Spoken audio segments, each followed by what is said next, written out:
Hi dears, welcome to our channel. நம்ம இன்றைக்கி பார்த்திங்கன்னா ரவை வச்சு ஒரு சூப்பரான ஈவினிங் ஸ்நாக்ஸ் தான் பார்க்க போகிறோம். கண்டிப்பாக நீங்களும் ட்ரை பண்ணி பாருங்கள். வாங்க வீடியோக்குள்ளே போகலாம். ரெசிபி செய்ய அடுப்பில் ஒரு பேன் வச்சு அதில் 2 கப் தண்ணி சேர்த்து நல்லா கொதிக்க வச்சுக்கலாம். நான் வந்து பார்த்திங்கன்னா இந்த ஸ்நாக்ஸ் செய்ய 1 கப் ரவை எடுத்திருக்கேன். 1 கப் ரவைக்கு 2 கப் தண்ணி சரியாக இருக்கும். இந்த மாதிரி தண்ணி நல்லா கொதித்த பிறகு இது கூட 1 டேபிள் ஸ்பூன் சில்லி ஃப்ளாக்ஸ் சேர்த்துக்கோங்க. உங்கள்கிட்ட சில்லி ஃப்ளாக்ஸ் இல்லைன்னா வரமிளகாயை மிக்சியில் போட்டு கொரகொரப்பாக அரைச்சி பொடி பண்ணி சேர்த்துக்கோங்க.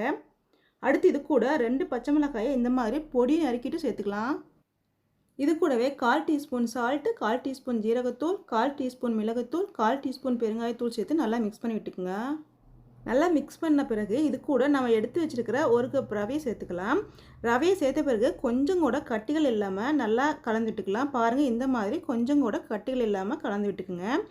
இப்போ இது கூடவே கொஞ்சமாக கொத்தமல்லி இலைகள் சேர்த்து நல்லா மிக்ஸ் பண்ணி விட்டுக்கலாம். அடுத்து ஸ்டவ்வை ஆஃப் பண்ணிவிட்டு இந்த மாதிரி ஒரு அகலமான பிளேட்டில் போட்டு 3 மினிட்ஸ் நல்லா ஆற விட்டுக்கலாம்.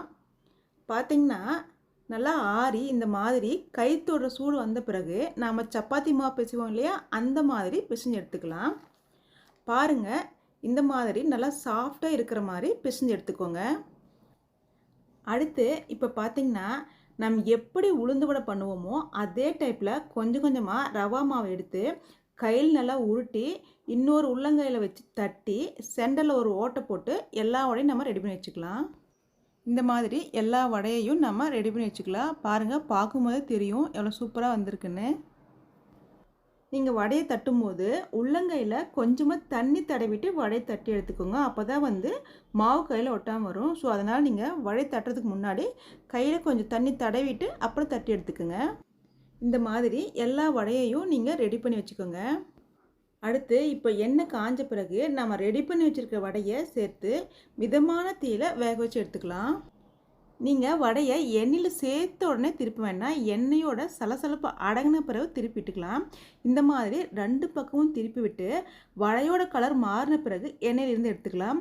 பாருங்கள், பார்க்கும்போது எவ்வளோ அழகாக இருக்குது. கண்டிப்பாக நீங்களும் ட்ரை பண்ணி பாருங்கள்.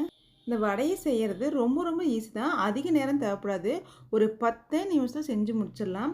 இந்த வடையை நீங்கள் செஞ்ச உடனே நல்லா சூடாக சாப்பிடுங்க. அப்போ தான் நல்லா மொறுமொறுன்னு சூப்பராக இருக்கும்.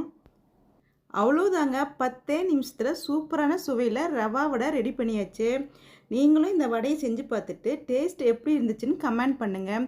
வீடியோ பிடிச்சிருந்தால் லைக் பண்ணுங்கள், ஷேர் பண்ணுங்கள். மறக்காமல் நம்ம சேனலை சப்ஸ்கிரைப் பண்ணுங்கள். தேங்க்ஸ் ஃபார் வாட்சிங்.